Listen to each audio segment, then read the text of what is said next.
अभी तक हमने ये डिस्कस किया कि कीवर्ड रिसर्च कैसे करनी है और उसमें अपने बिजनेस गोल्स हमने कैसे लिंक करने हैं और किस तरह से हमने राइट कीवर्ड्स को आइडेंटिफाई करना है ताकि हम गलत कीवर्ड से बच जाएं जो कि हमें नुकसान दे सकते हैं। लेकिन इसमें एक और बहुत इंपॉर्टेंट चीज़ है, वो ये कि हमें अपना विजन भी ब्रॉड रखना है। अक्सर लोग गलती ये करते हैं कि वो कीवर्ड रिसर्च एक कीवर्ड रिसर्च करते हैं, एक कीवर्ड से समझते हुए वो मज़ीद उस पर रिसर्च करते चले जाते हैं और वो समझते हैं कि बस कीवर्ड रिसर्च होगी। जिस तरह से मिसाल ले लें कि मैंने मोबाइल फ़ोन्स की बात की और मैंने मोबाइल फ़ोन्स पे ही कीवर्ड रिसर्च की और फिर मैंने मोबाइल फ़ोन एसेसरीज़ ही सर्च की और मैं मोबाइल फ़ोन्स को ही सर्च करता चला गया और उसी के अगेंस्ट मैंने अपनी सारी कीवर्ड रिसर्च बेस कर ली। लेकिन मैंने ये भी सोचना है कि क्या मेरा कस्टमर सिर्फ मोबाइल फ़ोन लिख कर ही मोबाइल फ़ोन सर्च कर रहा है? क्या वो कुछ और सर्च कर सकता है? फॉर एग्ज़ाम्पल मोबाइल फ़ोन को आप किस किस तरह से सर्च कर सकते हैं? क्या आप सेल फ़ोन सर्च कर सकते हैं? या कभी आपने स्मार्टफ़ोन सर्च किया हो? तो इस लेसन में हम ये चीज़ अंडरस्टैंड करेंगे कि किस तरह से आपने अपने कीवर्ड्स को सिनोनिम्स तक, यानी कि अब उससे रिलेटेड कीवर्ड्स या रिलेटेड टर्म्स जो लोग यूज़ करते हैं, वो आपने एक्सपेंड करना है ताकि पॉसिबिलिटी है कि आप शायद एक नाम से एक चीज़ को पुकार रहे हो लेकिन लोग आपके उसी चीज़ को दूसरे नाम से पुकार रहे हो, या जिस मुल्क में या जिस जगह पे आप उसको जिस जगह पे आप रिसर्च कर रहे हैं उस जगह पे उस चीज़ का नाम डिफरेंट तरीके से जाना जाता हो। तो ये पॉसिबिलिटी एग्जिस्ट करेगी और अगर आप इसके बाद जब आप जॉब पे जाएंगे या जब आप काम करना शुरू करेंगे तो आपको हर तरह की वेबसाइट्स मिलेंगी और आपको हर तरह के क्लाइंट्स मिलेंगे और हर तरह के मुल्क में आप काम करेंगे। तो ये ज़रूरी नहीं है कि जहाँ पर आप एजेंसी की बात कर रहे हैं वहाँ फर्म की बात नहीं हो सकती। सो आपने ये लोकल कल्चर को अंडरस्टैंड करना होता है और यही चीज़ मैं आपको अभी सिखाऊंगा कि कैसे हम अपने कीवर्ड्स को एक पैरामीटर से दूसरे पैरामीटर पे, यानी कि एक नाम से और उसके हम नाम से हम कैसे एक्सपेंड कर सकते हैं जिससे हमारी दुनिया बदल सकती है। क्योंकि माइट पॉसिबल कि बहुत सारे लोग हमारी प्रोडक्ट को उस तरह से ना जानते हो जिस तरह से हम बुलाते हैं, या वो उसको एक डिफरेंट नाम से जानते हो, और हमने ये अंडरस्टैंड करना होता है कि वो कौन कौन सी पॉसिबिलिटीज़ है। सो मोबाइल फ़ोन्स की एग्जांपल में मैं ये करूँगा कि मैं अब मोबाइल फ़ोन के बाद स्मार्टफ़ोन्स को सर्च करूँगा और ये देखूँगा कि कितने लोग मेरी मोबाइल की प्रोडक्ट्स को स्मार्टफ़ोन के नाम से सर्च कर रहे हैं। तो हम वापस जाएँगे गूगल एड्स के ऊपर और दोबारा से एक नई सर्च करेंगे और इस दफ़ा में हम स्मार्टफ़ोन से स्टार्ट करेंगे।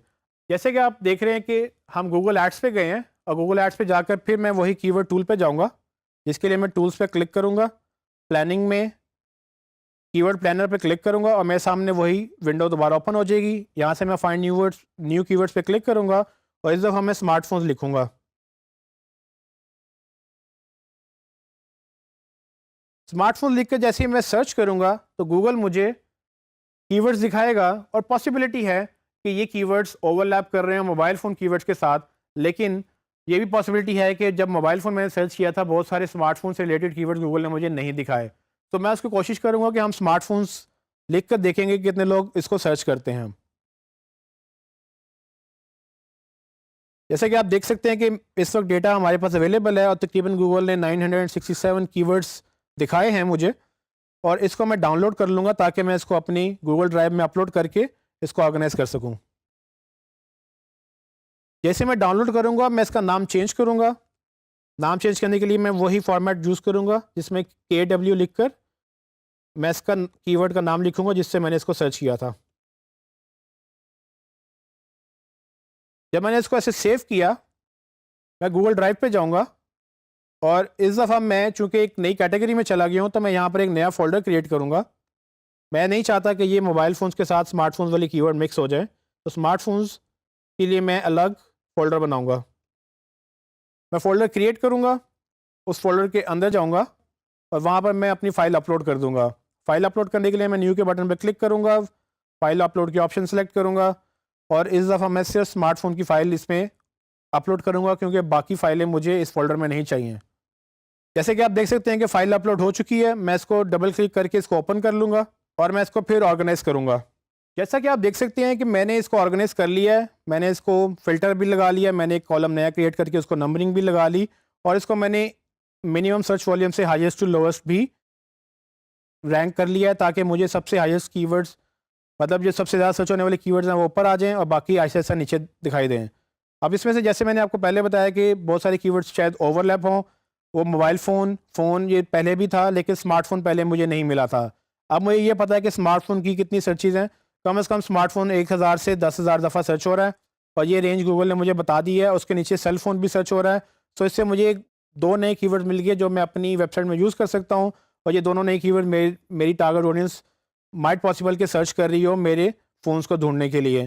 तो इसको मैं मिस इसलिए नहीं कर सकता क्योंकि ये अगर मैं मिस करूँगा तो एक बहुत बड़ी ऑडियंस मिस हो जाएगी जो कि शायद कभी मेरी वेबसाइट ढूँढ भी ना पाए। अगर मैंने अपनी वेबसाइट को स्मार्टफ़ोन के अगेंस्ट रैंक करवाना है तो मुझे स्मार्टफ़ोन के अगेंस्ट पेजेस बनाने होंगे, और उसके लिए शर्त ये है कि मैं पहले उसकी सर्च कर लूँ। इसी तरह से मैं इसको ऑर्गेनाइज़ करूँगा, जो टारगेटेड कीवर्ड्स हैं उनको मैं हाईलाइट कर लूँगा। For example best budget smartphone, ये एक मुझे अच्छा कीवर्ड लग रहा है, जो मुझे लगता है कि बजट फ़ोन अगर कोई सर्च कर रहा है और स्मार्टफ़ोन से ऑलरेडी मतलब ये है कि वो एक टच फ़ोन प्रॉब्ली सर्च करना चाह रहा है। तो मैं इसको इसलिए सिलेक्ट करूँगा ताकि लोग जब ये सर्च करें तो मैं इसके ऊपर रैंक कर सकूँ, और जो बजट फ़ोन लेना चाह रहे हैं मैं उनको बजट फ़ोन दिखाकर मैं उनसे सेल्स जनरेट कर सकूँ। आप ये देख सकते हैं कि कुछ लोग best smartphone in the world भी सर्च कर रहे हैं।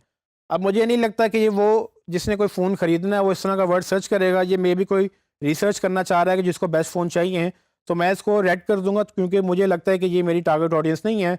अगर मैं इसके ऊपर रैंक करके ट्रैफ़िक ले भी लूँ तो ये लोग मेरे से बाय नहीं करेंगे। तो मुझे ये अभी से ही नहीं चाहिए क्योंकि मैं इस पे मेहनत ही नहीं करूँगा, ताकि मैं अपना टाइम उन कीवर्ड्स पे लगाऊँ जो मुझे बेहतर लगते हैं, जो मुझे सेल्स जनरेट करके दे सकते हैं। इसी तरह से अगर कोई ये लिख रहा है व्हाट इज़ अ स्मार्टफ़ोन, तो मे बी मैं इन फ्यूचर एक ब्लॉग पोस्ट लिख सकता हूँ या एक गाइड लिख सकता हूँ कि स्मार्टफ़ोन क्या होता है। लेकिन अगर उसको ये पता ही नहीं है कि स्मार्टफ़ोन क्या होता है, पॉसिबिलिटी है कि वो बाय भी ना करे मुझसे।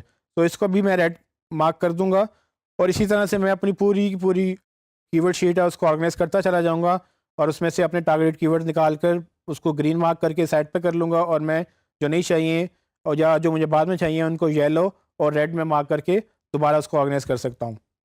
हमें अपनी कीवर्ड्स को एक्सपैंड करना होता है। हम एक टॉपिक से दूसरे टॉपिक पे जा सकते हैं उसी कीवर्ड के अगेंस्ट, क्योंकि हमें शायद लगता है कि एक चीज़ एक ही तरह से सर्च होती है, लेकिन जिस जिस तरह से लोकेलिटी बदलती है, लोग बदलते हैं, उनके सर्च करने के अंदाज भी बदलते हैं। हमें अंडरस्टैंड करना है कि वो किस तरह से बदलते हैं और मेरी प्रोडक्ट की रीच कैसे बढ़ सकती है। क्योंकि अगर मैं सिर्फ एक लिमिटेड सर्च वॉल्यूम रखूँगा, एक लिमिटेड कीवर्ड के अगेंस्ट रैंक करूँगा या ऑप्टिमाइज़ करूँगा, तो मैं सिर्फ उसी कम्युनिटी के अगेंस्ट महदूद रह जाऊँगा जो उसको सर्च करती है। लेकिन मैंने अपना बिज़नेस का अगर इम्पैक्ट बढ़ाना है, तो मैं अपनी प्रोडक्ट को उस नाम से भी इंट्रोड्यूस करवाना चाहूँगा, या मैं उन उन कीवर्ड्स पे भी रैंक करवाना चाहूँगा जो कि एक डिफरेंट ऑडियंस डिफरेंट नाम से सर्च करती है। तो आपको दुनिया में बहुत सारी एग्ज़ाम्पल्स मिलेंगी जिसमें एक प्रोडक्ट मल्टीपल जगहों पे मल्टीपल तरीकों से सर्च की जाती है, और ये आपके लिए बड़ा ज़रूरी होता है क्योंकि अगर आप इसको मिस करेंगे तो आप रीच लिमिट कर देंगे, और अगर आप इसको कर जाएँगे तो आप अपने कंपैरेटर से बेहतर हो सकते हैं, क्योंकि आप उन सब कीवर्ड्स पे रैंक कर रहे होंगे जो पॉसिबली डिफरेंट लोग डिफरेंट नाम से सर्च करते हैं, लेकिन वो सर्च एक ही प्रोडक्ट करते हैं।